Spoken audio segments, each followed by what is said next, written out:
കുറച്ചൊരു ഇടവേളയ്ക്ക് ശേഷം നമുക്ക് ഇഷ്ടമുള്ള ആ പഴയ ലാലേട്ടനെ തിരിച്ചു കിട്ടിയ ഒരു മൂവിയാണ്. ഫൈനൽ കൊടുക്കുന്നതിന് മുമ്പ് ഒരു 2 ദിവസം മുമ്പ് ജെയ്ക്ക് സാറ് ഇരിക്കുന്നു, തരുൺ സാർ മൂവിയുടെ ഡയറക്ടർ ഇരിക്കുന്നു.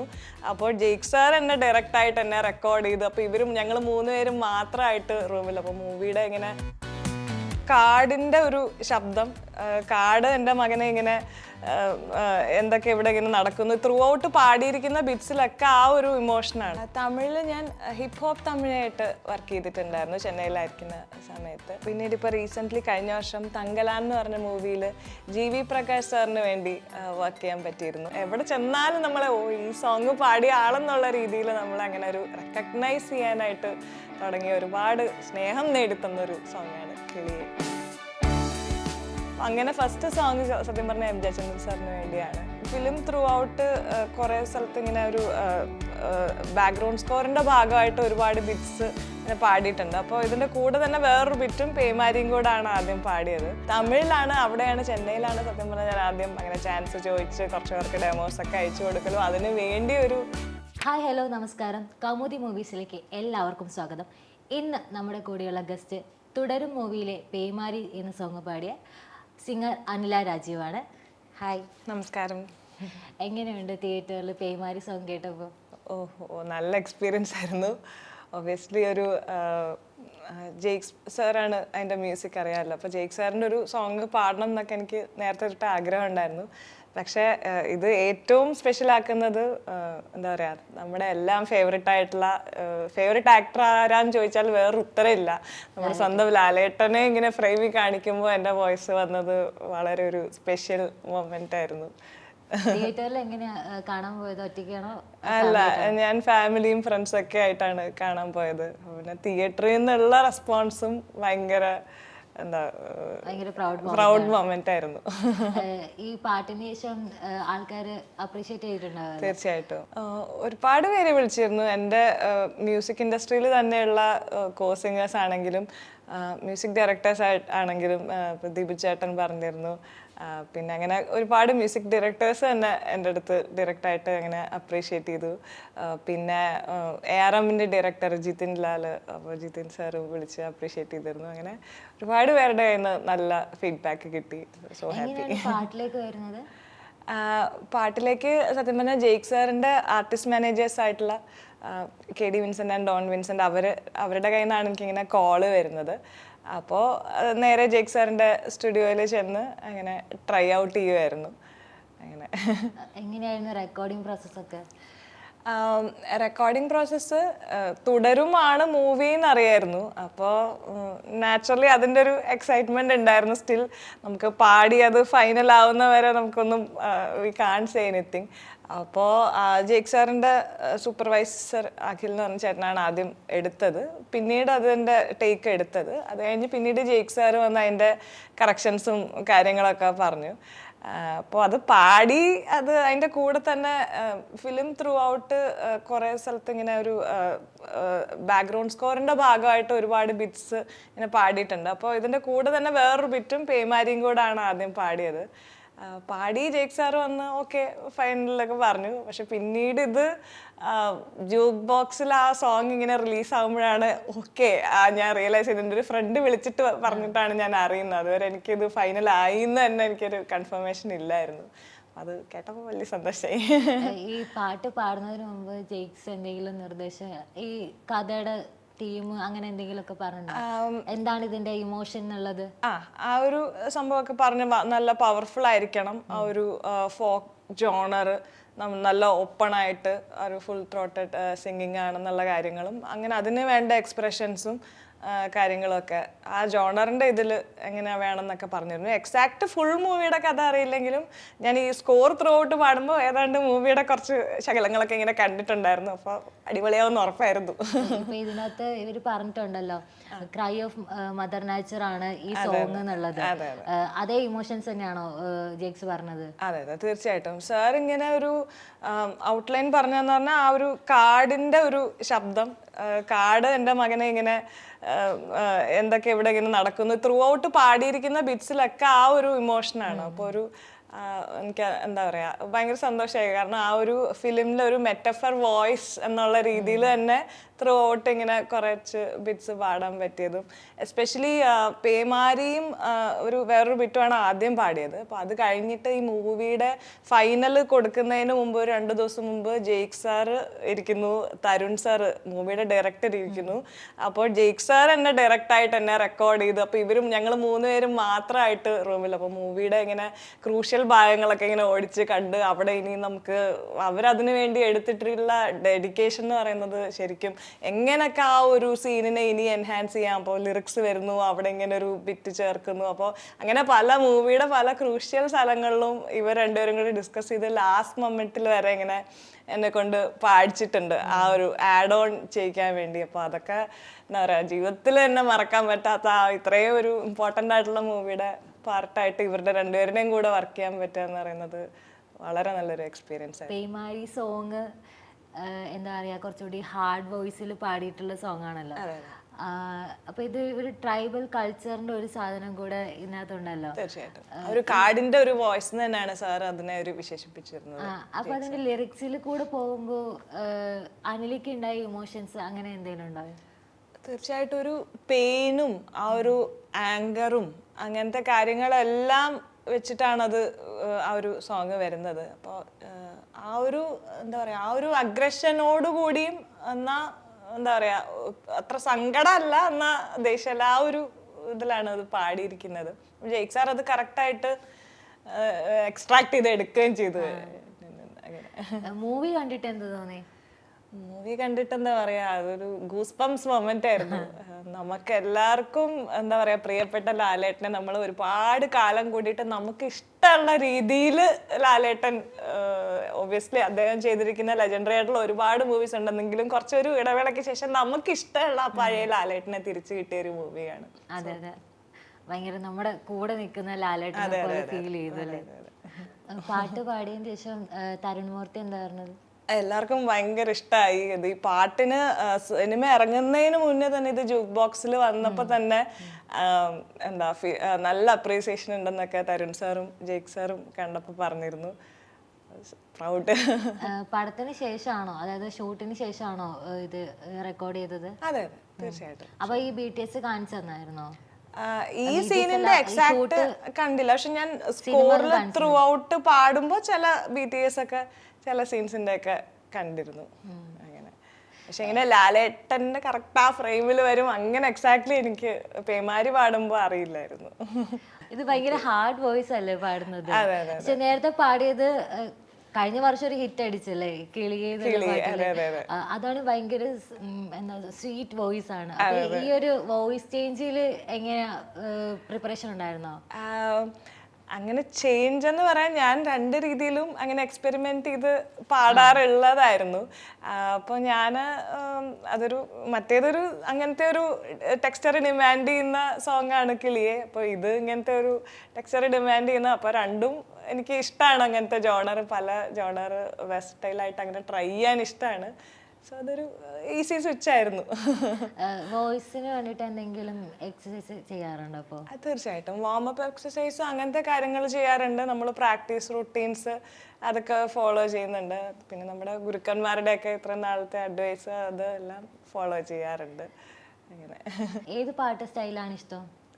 രണ്ടും എനിക്ക് ഈക്വലി ഇഷ്ടമാണ്. ഇപ്പം മെലഡീസ് ഇഷ്ടമാണ്, അതുപോലെ തന്നെ എനിക്ക് തോന്നുന്നു എനിക്ക് കുറച്ച് ത്രോ കൊടുത്ത് പവറുള്ള സോങ്സ് പാടാൻ ഒരു കുറച്ചുകൂടെ ഇഷ്ടമാണ്. പേമാരി പോലെ അങ്ങനെ കുറച്ച് ഫുൾ ത്രോട്ടഡ് ആയിട്ടൊരു പവർ ഫുൾ സിംഗിങ് പൊതുവെ ഇഷ്ടമാണ്. മ്യൂസിക് ബാക്ക്ഗ്രൗണ്ട് ഉണ്ടോ ശരിക്കും? ഞാൻ കർണാട്ടിക് കുഞ്ഞിലെ പഠിച്ചിട്ടുണ്ട്. എൻ്റെ ആദ്യത്തെ ഗുരു ആലപ്പുഴയിലുള്ള വിധു സാറാണ്. അപ്പോൾ സാറിൻ്റെ കയ്യിൽ നിന്നാണ് ശരിക്കും ബേസിക്സും അങ്ങനത്തെ കാര്യങ്ങളൊക്കെ പഠിച്ചത്. പിന്നെ അത് കഴിഞ്ഞിട്ട് എഡ്യൂക്കേഷൻ്റെ ഭാഗമായിട്ട് അങ്ങനെ ഗ്യാപ്പും കാര്യങ്ങളൊക്കെ വന്നിട്ടുണ്ട്. അത് കഴിഞ്ഞിട്ട് ഹിന്ദുസ്ഥാനി പഠിച്ചിട്ടുണ്ട്, മൗമിത മിത്ര എന്ന് പറഞ്ഞ മാം. ഇപ്പം ഞാൻ വീണ്ടും കർണാട്ടിക് തന്നെ കാർത്തിക വൈദ്യനാഥൻ ടീച്ചറിൻ്റെ അടുത്ത്. പ്ലേ ബാക്ക് സിംഗർ ആവണമെന്നപ്പോൾ ആഗ്രഹം ഉണ്ടായിരുന്നു? എപ്പോഴും എനിക്ക് മ്യൂസിക് എൻ്റെ കൂടെ തന്നെ ഉണ്ടായിരുന്നു, ആഗ്രഹം ഉണ്ടായിരുന്നു. പക്ഷെ അത് IT കുറച്ച് നാൾ വർക്കൊക്കെ ചെയ്ത് കഴിഞ്ഞ് മതിയായിട്ട് പിന്നെയാണ് എന്താ പറയുക, എൻ്റെ ഹസ്ബൻഡാണ് ശരിക്കും എന്തായാലും ഇതിങ്ങനെ പാടണം എന്ന് ഒരുപാട് കാലമായിട്ട് ആഗ്രഹമുണ്ട്, അതിന് വേണ്ടി ട്രൈ ചെയ്യുന്നുണ്ടെന്ന്. പിന്നെ ചെന്നൈയിലായിരിക്കുന്ന സമയത്ത് അതിന് വേണ്ടി എഫേർട്ട് എടുക്കുമെന്ന് പറഞ്ഞിട്ടാണ് ഞാൻ ജോലി വിട്ടിട്ട് അങ്ങനെ ട്രയൽ തമിഴിലാണല്ലോ ആദ്യം. തമിഴിലാണ്, അവിടെയാണ്, ചെന്നൈയിലാണ് സത്യം പറഞ്ഞാൽ ഞാൻ ആദ്യം അങ്ങനെ ചാൻസ് ചോദിച്ച് കുറച്ച് പേർക്ക് ഡെമോസ് ഒക്കെ അയച്ചു കൊടുക്കലും അതിന് വേണ്ടി ഒരു എഫേർട്ട് എടുത്ത് ചെയ്യുന്നതൊക്കെ ആദ്യം ചെന്നൈയിൽ വെച്ചിട്ടാണ്. ആദ്യത്തെ പാട്ട് ഏതായിരുന്നു അപ്പോൾ? ആദ്യത്തെ പ്ലേ ബാക്ക് കിട്ടിയത് സത്യം പറഞ്ഞാൽ എന്താ പറയാ, ഞാൻ ഒട്ടും എക്സ്പെക്ട് ചെയ്യാതെ എന്നെ തേടി വന്നൊരു ഓപ്പർച്യൂണിറ്റി എന്ന് പറയാം. എൻ്റെ നാട് ആലപ്പുഴയാണ്. അപ്പോൾ നമുക്ക് എല്ലാം അറിയാം, ഫാസിൽ സാറ് ആലപ്പുഴക്കാരനാണ്. അപ്പോൾ ഫാസിൽ സാറിൻ്റെ ഒരു റിലേറ്റീവ് എനിക്ക് പരിചയമുള്ള എൻ്റെ അച്ഛൻ്റെ സുഹൃത്താണ്, നിസാർ അങ്കിള് വഴി. അപ്പോൾ അങ്ങനെ ഫാസിൽ സാറ് യാദൃശ്ചികമായിട്ട് മീറ്റ് ചെയ്യും. അപ്പോൾ അച്ഛൻ ഇങ്ങനെ മോള് പാടും, അച്ഛൻ ഡോക്ടറാണ്. അപ്പോൾ അച്ഛനെ കാണാൻ വന്നപ്പോഴാണ് തോന്നുന്നു ഇങ്ങനെ മോള് പാടുമെന്ന് പറഞ്ഞു. അപ്പോൾ സാറിൻ്റെ വീട്ടിൽ പോയി ഞാൻ പാടി കേൾപ്പിച്ചു. അപ്പോൾ ലിവിങ് ടുഗദർ എന്ന് പറഞ്ഞ മൂവി ഫാസിൽ സാർ അന്ന് ചെയ്യാണ്. അപ്പോൾ നമുക്ക് അങ്ങനെ ട്രയൽ ചെയ്ത് നോക്കാം, എം ജെ ചന്ദ്രൻ സാറിനെ കേൾപ്പിച്ച് നോക്കാം, ഇഷ്ടമാവുകയാണ് നമുക്ക് എടുക്കാമെന്ന് പറഞ്ഞിട്ട്. അപ്പം അങ്ങനെ ഫസ്റ്റ് സോങ് സത്യം പറഞ്ഞാൽ എം ജെ ചന്ദ്രൻ സാറിന് വേണ്ടിയാണ്. ഞാൻ ഗുരുതുല്യനായിട്ട് കൺസിഡർ ചെയ്യുന്ന ഒരു വ്യക്തിയാണ്. അപ്പോൾ സാറിന് വേണ്ടിയായിരുന്നു അങ്ങനെ ഫസ്റ്റ് സോങ്. പിന്നീട് അത് കഴിഞ്ഞിട്ട് കുറേ ഗ്യാപ്പൊക്കെ വന്ന് പിന്നെ ജോബൊക്കെ വിട്ട് കഴിഞ്ഞിട്ടാണ്. അതെനിക്ക് തോന്നുന്നു ഞാൻ കോളേജിൽ പഠിക്കുന്ന സെക്കൻഡ് ഇയർ ആ ഒരു ടൈമിലായിരുന്നു. അപ്പൊ പിന്നെ മൂവിക്ക് വേണ്ടി ട്രൈ ചെയ്തില്ല ആ സമയത്ത്? പിന്നീട് ഞാൻ മ്യൂസിക് എപ്പോഴും കൂടെ ഉണ്ടായിരുന്നു, പക്ഷെ അതിന് വേണ്ടി ഒരു എഫേർട്ട് എടുക്കുക എന്നുള്ളൊരു സംഭവം എന്താ പറയാ ജോബിന്റെ കൂടെ ഇങ്ങനെ ഓൾറെഡി ഉണ്ടായിരുന്നു. പക്ഷെ പ്ലേ ബാക്കിന് വേണ്ടി ഞാൻ അങ്ങനെ ട്രൈ ചെയ്തിട്ടില്ലായിരുന്നു.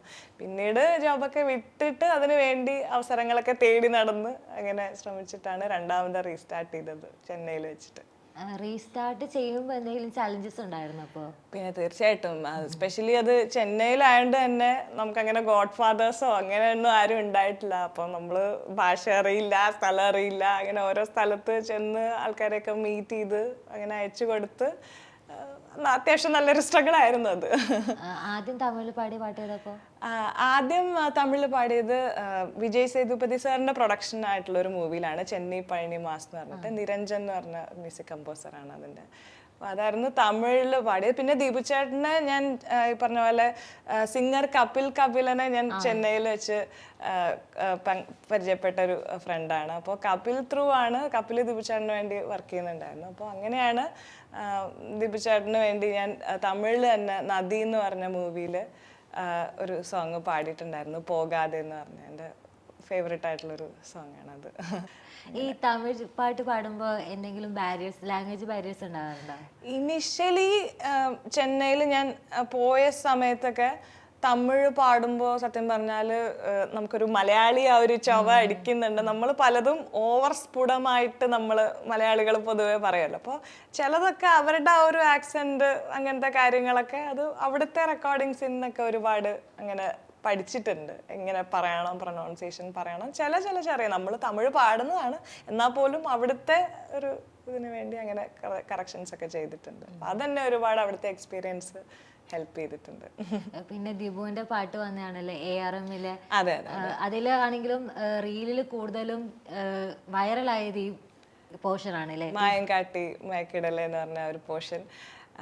അത് സത്യം പറഞ്ഞാൽ ഒരു 2 3 വർഷം മുന്നേ ഇതിൻ്റെ ദീപു ചേട്ടന് വേണ്ടി തന്നെ ഈ അങ്ങുവാനക്കോണിലും പിന്നെ കിളിയെ 2 സോങ്ങിൻ്റെയും ട്രാക്ക് വേർഷൻ ഞാൻ പാടിയിട്ടുണ്ടായിരുന്നു. അപ്പോൾ കേൾക്കുമ്പോൾ തന്നെ ഈ 2 സോങ്ങും എനിക്ക് ഒരുപാട് ഇഷ്ടമായി. അപ്പോൾ ഇത് രണ്ടും ഞാൻ എന്താ പറയുക ആ ഒരു കാലം തൊട്ട് ഇങ്ങനെ മനസ്സിൽ മൂളിക്കൊണ്ട് നടക്കുന്ന ഒരു സോങ്സാണ്. അപ്പോൾ കഴിഞ്ഞ വർഷം ഇങ്ങനെ വളരെ ഒരു യാദൃശ്ചികമായിട്ടാണ് ദിബുച്ചൻ്റെ സൈഡിൽ നിന്ന് ഒരു കോള് വരുന്നത്, ഇങ്ങനെ കിളിയെ നമുക്കൊന്ന് ഫൈനലിൽ നോക്കിയാലോ എന്ന് പറഞ്ഞിട്ട്. എൻ്റെ ബർത്ത്ഡേയുടെ അന്നാണ് അങ്ങനെ ഒരു കോള് വരുന്നത്. അപ്പോൾ അത് വളരെ ഒരു പ്ലസൻറ്റ് സർപ്രൈസ് ആയിരുന്നു. അപ്പോൾ അങ്ങനെ കിളിയെ എന്ന് പറഞ്ഞ സോങ് അത് കഴിഞ്ഞിട്ട് എന്താ ഫെയർ ആയിട്ട് 5 ലാംഗ്വേജസിൽ പാടാനുള്ളൊരു ഭാഗ്യം ഉണ്ടായി. അങ്ങനെ അത് വളരെ ഒരു സ്പെഷ്യലായിരുന്നു. എൻ്റെ കരിയറിൽ തന്നെ മുന്നേയും പ്ലേ ബാക്ക് പാടിയിട്ടുണ്ടെങ്കിൽ ഒരു ബിഗ്ഗസ്റ്റ് ബ്രേക്ക് എന്ന് പറയുന്നത് എനിക്ക് ഇത്രയും എല്ലാവരുടെയും സ്നേഹം നേടിത്തന്ന ഒരു സോങ് ആണ്. എവിടെ ചെന്നാലും ആ ഒരു നല്ല വൈറലായി. അതെ, എല്ലാവരും റീൽസിലാണെങ്കിലും കവേഴ്സും ഒക്കെ എല്ലാവരും പാടിയിടുന്നു. എവിടെ ചെന്നാലും നമ്മളെ ഈ സോങ് പാടിയ ആളെന്നുള്ള രീതിയിൽ നമ്മൾ അങ്ങനെ ഒരു റെക്കഗ്നൈസ് ചെയ്യാനായിട്ട് തുടങ്ങി ഒരുപാട് സ്നേഹം നേടിത്തന്നൊരു സോങ്ങാണ് കിളിയെ. So it's very special. ലൈഫിൽ ബ്രേക്ക് തന്ന സോങ് ആണല്ലോ അത്. അപ്പോൾ ആ പാട്ട് പാടിയതിന് ശേഷം ലൈഫിൽ ഉണ്ടായ മാറ്റം എന്താണ്? അത് ശരിക്കും പറഞ്ഞാൽ ഇത് തന്നെയാണ്. കാരണം മുന്നേയും പ്ലേ ബാക്ക് പാടിയിട്ടുണ്ടെങ്കിൽ ഒരു സോങ്ങുമായിട്ട് അസോസിയേറ്റ് ചെയ്ത് ഒരു എന്താ പറയുക ഒരു വൈറലായ സോങ് എന്ന് പറയാൻ അങ്ങനെ ഇല്ലായിരുന്നു. അപ്പോൾ ഈ ഒരു സോങ് ആണ് ഒരു ഫസ്റ്റ് ഹിറ്റ് എന്ന് പറയാം. അപ്പോൾ ഇത് വെച്ചിട്ട് എല്ലാവരും ഐഡൻറ്റിഫൈ ചെയ്യാൻ തുടങ്ങി, ഇന്ന സോങ് പാടിയ ആളാണ്. ഓൾസോ നമ്മൾ സ്റ്റേജിലും വേറെ പുറത്തൊക്കെ നമ്മൾ പെർഫോം ചെയ്യുമ്പോൾ നമ്മുടെ തന്നെ ഒരു സോങ് നമ്മൾ പാടുന്ന ഒരു ഫീലും ആ ഒരു സോങ് കൂടെയുള്ള എന്താ പറയുക ഓഡിയൻസ് എല്ലാവരും ഏറ്റു പാടുന്നതും അതൊക്കെ വളരെ ഒരു സ്പെഷ്യൽ മൊമെന്റ് തന്നെയാണ്. അതൊക്കെ എൻജോയ് ചെയ്യാൻ ഇപ്പോൾ പറ്റുന്നുണ്ട്. ഈ പാട്ട് കേട്ടിട്ടാണ് അപ്പോൾ ജെയ്ക്സ് വിളിച്ചത്? എനിക്ക് അങ്ങനെ അറിയില്ല, പക്ഷെ ഈ പാട്ട് ഡിഫറെൻ്റ് ഒരു സ്റ്റൈലാണ്. എനിക്കൊന്ന് അങ്ങനെ എങ്ങനെയോ പിക്ക് ചെയ്തതാണ്. ബാക്കി സോഷ്യൽ മീഡിയയിലൊക്കെ വേറെ സ്റ്റൈൽസിലൊക്കെ ഉള്ള പാട്ടുകളൊക്കെ ഞാൻ അങ്ങനെ കവേഴ്സൊക്കെ ഇടയ്ക്ക് ചെയ്ത് ഇടാറുണ്ട്. മേ ബി അങ്ങനെ എന്തെങ്കിലും ആയിരിക്കണം. ഈ റിയാലിറ്റി ഷോയിൽ പങ്കെടുത്തത് ലൈഫിൽ എന്തെങ്കിലും ചേഞ്ചസ് കൊണ്ടുവന്നിട്ടുണ്ടോ? തീർച്ചയായിട്ടും. എന്താ പറയുക, ഇപ്പം ഞാൻ മുന്നേയൊക്കെ കൂടുതലും മെലഡീസ് മാത്രം പാടിക്കൊണ്ടിരുന്ന ഒരാളായിരുന്നു. അപ്പോൾ എനിക്ക് ഈ പറഞ്ഞ പോലെ നേരത്തെ കാവ്യ ചോദിച്ച പോലെ രണ്ട് സ്റ്റൈൽ ഓഫ് സിംഗിങ് എന്ന് പറയുന്നത് ഞാൻ ഡിസ്കവർ ചെയ്യുന്നത് തന്നെ സത്യം പറഞ്ഞ ഒരു റിയാലിറ്റി ഷോയിലൂടെയാന്ന് പറയാം. എൻ്റെ ട്രെയിനറായിരുന്നു റിയാലിറ്റി ഷോയിൽ അമൃത സൂപ്പർ സ്റ്റാറിലെ ജഡ്ജും കൂടെ ആയിരുന്നു അൽഫോൺസ് സാറ്. അപ്പോൾ അൽഫോൺസ് സാറിൻ്റെ ട്രെയിനിങ് ഒക്കെ ഒരുപാട് ഹെൽപ്പ് ചെയ്തിട്ടുണ്ട്. അപ്പോൾ റിയാലിറ്റി ഷോയിൽ ഒരു റോക്ക് റൗണ്ടോ അങ്ങനെ എന്തോ വന്നപ്പോഴാണ് സത്യം പറഞ്ഞാൽ ഇത്രയും ഇങ്ങനെ ഓപ്പൺ അപ്പ് ചെയ്ത് പാടുന്ന ഒരു സ്റ്റൈല് ഇങ്ങനെ പാടിയപ്പോൾ ഇത് കൊള്ളാമല്ലോ, എനിക്കിത് സ്യൂട്ട് ആവുന്നുണ്ടെന്ന് ഒരുപാട് പേര് പറഞ്ഞു. അപ്പോൾ ആ ഒരു സ്റ്റൈലും ആ ഒരു ചെസ് വോയിസിൽ ഒരു ത്രോ കൊടുത്ത് പാടുന്ന ഒരു സ്റ്റൈലും ഒക്കെ ഈ ഒരു റിയാലിറ്റി ഷോ ത്രൂ ആണ് ഞാൻ തന്നെ എന്നെ ഡിസ്കവർ ചെയ്തതും. ഓൾസോ നമ്മൾ പെർഫോം ചെയ്യുമ്പോൾ ഉള്ളൊരു സ്റ്റേജ് ഫിയറും കാര്യങ്ങളും ഒക്കെ ഓവർകം ചെയ്യാനായിട്ട് ഒരുപാട് ഹെൽപ്പ് ചെയ്തിട്ടുണ്ട്. ജഡ്ജസിൻ്റെ ഒക്കെ ഫീഡ്ബാക്ക് ആണെങ്കിലും ഇപ്പോഴും എല്ലാം നമ്മളെ കരിയറിൽ ഒരുപാട് ഹെൽപ്പ് ചെയ്യുന്ന കാര്യങ്ങളാണ്. തമിഴിൽ ഇപ്പോൾ ഏതൊക്കെ ഡയറക്ടേഴ്സായിട്ട് വർക്ക് ചെയ്തിട്ടുണ്ടോ? മ്യൂസിക് ഡയറക്ടേഴ്സ് തമിഴിൽ ഞാൻ ഹിപ്പ് ഹോപ്പ് തമിഴായിട്ട് വർക്ക് ചെയ്തിട്ടുണ്ടായിരുന്നു ചെന്നൈയിലായിരിക്കുന്ന സമയത്ത്. പിന്നീട് ഇപ്പോൾ റീസെൻ്റ്ലി കഴിഞ്ഞ വർഷം തങ്കലാൻ എന്ന് പറഞ്ഞ മൂവിയിൽ GV പ്രകാശ് സാറിന് വേണ്ടി വർക്ക് ചെയ്യാൻ പറ്റിയിരുന്നു. അപ്പോൾ സാറിൻ്റെ ഒരു തങ്കലാനിലെ സോങ്ങിൻ്റെ ഹിന്ദി വേർഷൻ പാടാനുള്ളൊരു ഭാഗ്യം ഉണ്ടായിട്ടുണ്ട്. ഇപ്പോൾ ജെയ്ക്സ് ബിജോയ് ആണെങ്കിലും അതുപോലെ ദിബു ആണെങ്കിലും ഇവരിൽ നിന്നൊക്കെ എടുക്കാൻ പറ്റുന്ന ഒരു ക്വാളിറ്റി എന്താ? ക്വാളിറ്റി എന്ന് പറയുമ്പോൾ എനിക്ക് തോന്നുന്നു അവരുടെയൊക്കെ ഗ്രേറ്റ്നെസ് എന്ന് പറയുന്നത് ലൈക്ക് നമ്മളൊരു ആർട്ടിസ്റ്റ് അവരുടെ മുന്നിൽ ചെല്ലുമ്പോൾ നമ്മുടെ ബെസ്റ്റ് എന്താണെന്നുള്ളത് അവർ നമ്മളിൽ നിന്ന് നമ്മളറിയാതെ എക്സ്ട്രാക്ട് ചെയ്യും. അപ്പോൾ എനിക്ക് അതാണ് എപ്പോഴും തോന്നിയിട്ടുള്ളത്. ലൈക്ക് അവരൊക്കെ വളരെ ക്ലിയർ ആണ്, അവർക്ക് എന്താണ് വേണ്ടത് എന്നുള്ള സംഭവം വളരെ ക്ലിയർ ആണ്. അപ്പോൾ അത് നമ്മളിൽ നിന്ന് വളരെ ഈസി ആയിട്ട് അവർ എക്സ്ട്രാക്ട് ചെയ്ത് എടുക്കും. അതാണ് അവരുടെ ഒരു ഗ്രേറ്റ്നെസ് എന്ന് പറയുന്നത്. നമുക്ക് തന്നെ ചിലപ്പോൾ അറിയില്ലായിരിക്കും നമുക്ക് ഇങ്ങനെ ഒരു സംഭവം ചെയ്യാൻ പറ്റുമെന്ന്, പക്ഷെ അത് അവർ വളരെ ബ്രില്യൻ്റ് ആയിട്ട് നമ്മളിൽ നിന്ന് എക്സ്ട്രാക്ട് ചെയ്യും നമ്മുടെ ആ ഒരു പെർഫോമൻസ്. ഇപ്പം ഒരു സിംഗർ എന്നുള്ള രീതിക്ക് ഭയങ്കര കോൺഫിഡൻസ് വന്നത് ഏത് പാട്ട് പാടിയതിനു ശേഷമാണ്? അങ്ങനെ ചോദിച്ചാൽ ഞാൻ പാടുന്ന എല്ലാ പാട്ടും വളരെ സ്പെഷ്യലാണ്. എന്നാലും എനിക്കൊരു കോൺഫിഡൻസ് പറയാൻ എനിക്ക് പോകാതെ എന്ന് പറഞ്ഞാൽ ഞാൻ നേരത്തെ പറഞ്ഞില്ലേ തമിഴ് സോങ് ദിബുചേട്ടന് വേണ്ടി ഫസ്റ്റ് പുറത്ത് വരുന്ന സോങ് അതാണ്. അപ്പോൾ ആ ഒരു സോങ് എനിക്ക് വളരെ ഒരു ചലഞ്ചിങ് ആയിരുന്നു. എനിക്കത് അതിൻ്റെ ഔട്ട്പുട്ട് വന്നപ്പോൾ അത് റിലീസായപ്പോഴത്തേക്കും ഒരുപാട് സന്തോഷവും സ്വയം ഒരു ആസ് എ സിംഗർ എനിക്ക് വളരെ ഇഷ്ടമുള്ളൊരു പാട്ടാണത്. ജയചന്ദ്രൻ സാറുമായിട്ടുള്ള ഫസ്റ്റ് ഒരു എക്സ്പീരിയൻസ് എങ്ങനെയായിരുന്നു? സാറ് വളരെ സ്വീറ്റ് ആയിരുന്നു കേട്ടോ. എനിക്ക് സാറിനും അറിയാൻ തോന്നുന്നു ഞാൻ ആദ്യമായിട്ടാണ് ഇങ്ങനെ ഒരു ഇതൊക്കെ അറ്റംപ്റ്റ് ചെയ്യുന്നതെന്ന്. അപ്പോൾ വളരെ പേഷ്യൻ്റ് ആയിട്ട് സാറ് പറഞ്ഞു തരികയും എങ്ങനെ എന്തൊക്കെ ശ്രദ്ധിക്കണം, പിന്നെ എങ്ങനെയൊക്കെ നന്നായിട്ട് പ്രാക്ടീസ് ചെയ്യൂ അതിലാണ് എന്നൊക്കെ പറഞ്ഞ് സാറ് വളരെ നല്ല രീതിയിൽ ഓൾ ദി ബെസ്റ്റ് ഒക്കെ പറഞ്ഞിട്ടാണ് വിട്ടത്. ഇപ്പൊ ഒരുപാട് സ്റ്റേജ് പെർഫോമൻസ് ഒക്കെ ചെയ്യുന്നുണ്ടാവില്ലേ? അതിനേക്കുള്ള ഒരു സ്റ്റേജ് ഫിയർ ഒക്കെ മാറ്റാനും അല്ലെങ്കിൽ നന്നായിട്ട് പെർഫോം ചെയ്യാനുള്ള എന്തെങ്കിലും വർക്ക് അങ്ങനെ എടുക്കാറുണ്ടോ? പ്രത്യേകിച്ച് എനിക്ക് തോന്നുന്നു ഈ റിയാലിറ്റി ഷോയിൽ പോയത് സ്റ്റേജ് പെർഫോമൻസസിനെ ഒരുപാട് ഹെൽപ്പ് ചെയ്തിട്ടുണ്ട്. നമുക്ക് ഇപ്പോൾ ഓഡിയൻസുമായിട്ട് ഇൻട്രാക്ട് ചെയ്യലോ അങ്ങനത്തെ കാര്യങ്ങളൊക്കെ ശരിക്കും ഒരു റിയാലിറ്റി ഷോയിൽ പോകുമ്പോഴാണ്. അതിനു മുമ്പ് നമ്മളിങ്ങനെ കണ്ണടച്ച് പാടുക എന്നുള്ളൊരു സംഭവമുള്ളൂ. പിന്നെ ഇപ്പോൾ അങ്ങനെ ചെയ്യാറില്ല. നമ്മൾ ജെന്യുവിൻ ആയിട്ടിരിക്കുക, സ്റ്റേജിലാണെങ്കിൽ കൂടെ ഓഡിയൻസുമായിട്ടുള്ള ഒരു കണക്റ്റും കാര്യങ്ങളും ഒക്കെ നമ്മൾ ജെന്യുവിൻ ആയിട്ടിരിക്കുക എന്നുള്ളൊരു സംഭവമാണ്. പിന്നെ ഒബ്വിയസ്ലി നമ്മൾ അവരുടെ ഒരു സന്തോഷത്തിനാണ് നമ്മൾ പാടുന്നത്. അപ്പോൾ അത് മനസ്സിലാക്കി അവർക്ക് എന്താണോ വേണ്ടത് അത് കൊടുക്കുക. പിന്നെ ആ സ്റ്റേജിൽ നിന്ന് ആ ഓഡിയൻസിന് അടുത്തുനിന്ന് കിട്ടുന്ന ഒരു എനർജി എന്ന് പറയുന്നത് എപ്പോഴും സ്പെഷ്യലാണ്. അപ്പം അത് നമ്മളിലേക്കും വരുമ്പോഴത്തേക്കും ആ ഒരു പെർഫോമൻസ് ഒരു വേറെ ലെവലാവും, വേറൊരു എനർജി സ്റ്റേജിൽ കയറുമ്പോൾ ഫീൽ ആവാറുണ്ട്. ഇപ്പൊ മ്യൂസിക് ലവേഴ്സിന്റെ ഇടയിൽ ഭയങ്കര ഫേവറേറ്റ് ആയിട്ടുള്ള ഒരു മ്യൂസിക് ഡയറക്ടറാണ് കീർത്തൻ. അദ്ദേഹത്തിന്റെ ഒരു കുറച്ച് പാട്ടുകൾ പാടിയിട്ടുണ്ടല്ലേ? തീർച്ചയായിട്ടും. കീർത്തൻ്റെ കാര്യം എന്ന് പറഞ്ഞാൽ ഇൻഡിപെൻഡൻറ്റ് മ്യൂസിക് സീനിൽ ശ്രദ്ധിക്കുന്ന എല്ലാവർക്കും, ഇൻഡി മ്യൂസിക് ഇഷ്ടമുള്ള എല്ലാവർക്കും എനിക്കൊന്ന് കീർത്തൻ്റെ മ്യൂസിക് വളരെ ഇഷ്ടമാണ്. അപ്പോൾ അങ്ങനെയാണ് ആ ഒരു കൊളാബറേഷൻ വരുന്നത്. ഇതിന് വേണ്ടി ഞാൻ ഫസ്റ്റ് പാടുന്നത് കനവേ എന്ന് പറഞ്ഞിട്ട് കാർത്തി കല്യാണി എന്ന് പറഞ്ഞൊരു മ്യൂസിക്കൽ ഫീച്ചർ ഫിലിമിലെ ഒരു സോങ്ങാണ് പാടുന്നത്. പിന്നീട് വിഴി എന്ന് പറഞ്ഞൊരു ഇൻഡി സോങ്, അതൊക്കെ വളരെ സ്പെഷ്യലാണ്. പിന്നെ കഴിഞ്ഞ ഓണത്തിനൊരു ഓണപ്പാട്ട്, മാവേലി നാട് എന്ന് പറഞ്ഞൊരു ഓണപ്പാട്ട്. അങ്ങനെ ഇതിനായിട്ട് അങ്ങനെ കുറച്ച് കൊളാബറേഷൻസ്. ഇനി ഇഷ്ടമുള്ള മ്യൂസിക് ഡയറക്ടർ ഏതാ, വർക്ക് ചെയ്യണമെന്ന് ഇഷ്ടമുള്ള? ഏതൊരു സിംഗറിനോട് ചോദിച്ചാലും പറയുന്ന അതേ ആൻസർ തന്നെ ആയിരിക്കും. AR റഹ്മാൻ എന്ന് പറയുന്നത് എന്താ പറയുക, ഒരു ദൈവതുല്യനായിട്ട് ഞാൻ കാണുന്ന വളരെ എൻ്റെ ഒരു ഫേവററ്റ്, ഒരു ഐഡൽ തന്നെ പറയാം. സോ അദ്ദേഹത്തിൻ്റെ പാട്ടുകൾ ഓൾവേസ് ഫേവററ്റ് ആണ്, കേട്ട് വളർന്നതും അതാണ്. അപ്പോൾ എപ്പോഴെങ്കിലും അദ്ദേഹത്തിൻ്റെ കൂടെ വർക്ക് ചെയ്യണം എന്നുള്ളൊരു വലിയൊരു ആഗ്രഹമാണ്.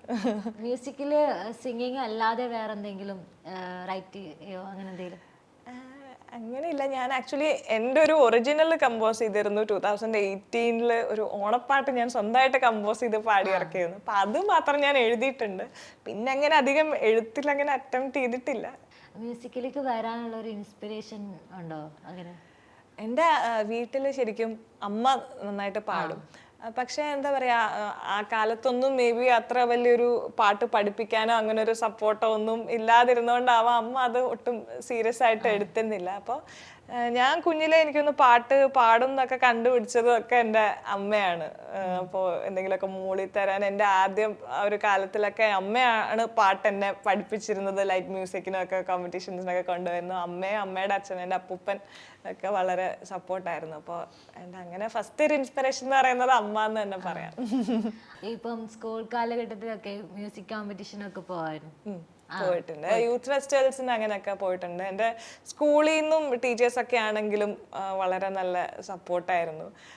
ഇനിഷ്യലി ഒക്കെ പാട്ട്, ഡാൻസ്, മോണാക്ട്, അങ്ങനെ പ്രസംഗം എല്ലാത്തിനും പോയായിരുന്നു. പിന്നെ കുറച്ചുകൂടെ ഒരു മ്യൂസിക് സീരിയസ് ആയിട്ട് വന്നപ്പോൾ പിന്നെ മ്യൂസിക് തന്നെ കൂടുതൽ കോൺസെൻട്രേറ്റ് ചെയ്ത് അങ്ങനെ. ആക്ടിങ് ഉണ്ടായിരുന്നു? ആക്ടിങ് ഇല്ല, മോണാക്ട് ഒക്കെ അല്ലറ ചില്ലറൊക്കെ കുറച്ച് ചെയ്തിട്ടുണ്ട്. ഇനി എന്താ ശരിക്കും ആഗ്രഹം, എന്താ ശരിക്കും? എനിക്ക് ഒബ്വിയസ്ലി പ്ലേ ബാക്ക് എൻ്റെ കുഞ്ഞിലേ തൊട്ടുള്ള ഒരു ഡ്രീം തന്നെയാണ്. അപ്പോൾ പ്ലേ ബാക്കിൽ നല്ല നല്ല മ്യൂസിക് ഡയറക്ടേഴ്സിൻ്റെ കൂടെ വർക്ക് ചെയ്യാനും ഒപ്പം എല്ലാവർക്കും ഇതുപോലെ മെമ്മറബിൾ ആയിട്ട് നിൽക്കുന്ന ഒരുപാട് സോങ്സ് പാടണമെന്ന് അതിയായ ആഗ്രഹമുണ്ട്. പിന്നെ എനിക്ക് കമ്പോസിങ് ഒക്കെ ഞാൻ ചെറുതായിട്ട് ഇങ്ങനെ ചെയ്തിട്ട് ഒരു സോങ്ങേ റിലീസ് ചെയ്തിട്ടുള്ളൂ. അപ്പോൾ അങ്ങനെ ആ ഒരു ഫീൽഡിലേക്കും കൂടെ ചെറുതായിട്ട് കമ്പോസിങ്ങും കാര്യങ്ങളും ഒക്കെ പഠിക്കണം, ചെയ്യണം എന്ന് ആഗ്രഹമുണ്ട്. അതിൻ്റെ ഒപ്പം തന്നെ മ്യൂസിക് പ്രൊഡക്ഷനും അങ്ങനത്തെ കാര്യങ്ങളൊക്കെ കൂടുതൽ അറിയണമെന്നും പഠിക്കണം എന്നൊക്കെ ആഗ്രഹമുണ്ട്. അപ്പോൾ ഒരു ഇന്ത്യ മ്യൂസിക്കിൽ കൂടെ ഒന്ന് കോൺസെൻട്രേറ്റ് ചെയ്താൽ കൊള്ളാമെന്നുണ്ട്. അപ്പോൾ ഗ്രാജ്വലി അതൊക്കെ നടക്കുമെന്ന് വിചാരിക്കുന്നു. ഇപ്പം അനിലയുടെ എനിക്ക് തോന്നുന്നു വൈറലായ ഒരു വീഡിയോ കണ്ണോട് കാണുമ്പോഴല്ല എന്നൊരു സോങ് ആണല്ലേ, അതിന്റെ കവർ വേർഷൻ? അതെ, അതിൻ്റെ ഒരു ശരിക്കും പറഞ്ഞ ഒരു മെറ്റൽ വേർഷനാണ്. അത് എൻ്റെ കൂടെ അത് പ്ലേ ചെയ്തിരിക്കുന്നതെന്ന് പറഞ്ഞാൽ 2 ഫോറിനേഴ്സ് ആണ്. അപ്പോൾ അതും വളരെ അതിശയമാണ്. കാരണം കോവിഡിൻ്റെ ആ ഒരു ടൈമിൽ റോമൻ അർസഫിസ് എന്ന് പറഞ്ഞിട്ടൊരു അർമേനിയൻ മെറ്റൽ ഗിറ്റാറിസ്റ്റ് ആണ്. അദ്ദേഹം എന്നെ ഇങ്ങോട്ട് കോണ്ടാക്ട് ചെയ്തിട്ട് എന്നെ പോലെ ഒരു മെറ്റൽ വേർഷൻ ഉണ്ട്, ഇതിങ്ങനെ പാടാൻ താല്പര്യം ഉണ്ടോ എന്ന് ചോദിച്ചു. അപ്പോൾ അദ്ദേഹവും ഞാനും പിന്നെ സെർബിയ എന്നുള്ളതാണ് അതിൽ ഡ്രമ്മർ. അപ്പോൾ ഞങ്ങൾ 3 പേരും കൂടെ അങ്ങനെ കൊളാബറേറ്റ് ചെയ്ത് കണ്ണോട് കാണുമ്പോഴല്ല. അപ്പോൾ അത് ഒരുപാട് പേർക്ക് ഇഷ്ടമായി, ഒരുപാട് റീൽസിലൊക്കെ അത് വന്നിരുന്നു. അപ്പോൾ അങ്ങനെ അവരുമായിട്ട് മാത്രമെന്ന് പറഞ്ഞൊരു ഇന്റർനാഷണൽ ബാൻഡാണ്, പക്ഷെ ഞങ്ങൾ ആരും കണ്ടിട്ടില്ല തമ്മിൽ. ഓൺലൈൻ ത്രൂ ആണ് ഫുൾ കൊളാബറേഷൻസ് ഒക്കെ ചെയ്യുന്നത്. അപ്പോൾ അത് എല്ലാവർക്കും ഒരുപാട് ഇഷ്ടമായി. ഇനിയിപ്പോൾ വരാൻ പോകുന്ന പ്രൊജക്ട്സ്? കുറച്ച് പ്രൊജക്ട്സിലൊക്കെ പാടിയിട്ടുണ്ട്. അപ്പോൾ എനിക്കത് ഇപ്പം റിവീൽ ചെയ്യുന്നതിലും നല്ലത് എനിക്ക് തോന്നുന്നത് പുറത്ത് വന്നിട്ട് അറിയുന്നതാണ്. Hoping for the best. അപ്പോൾ ഓക്കെ, ഓൾ ദ ബെസ്റ്റ്. ഒരുപാട് നല്ല പാട്ടുകൾ നമുക്ക് വേണ്ടി പാടിത്തതോ. ഇനി ഒരുപാട് നല്ല പാട്ടുകൾ ഉണ്ടാവട്ടെ. All the best. Thank you Kavya, thank you so much.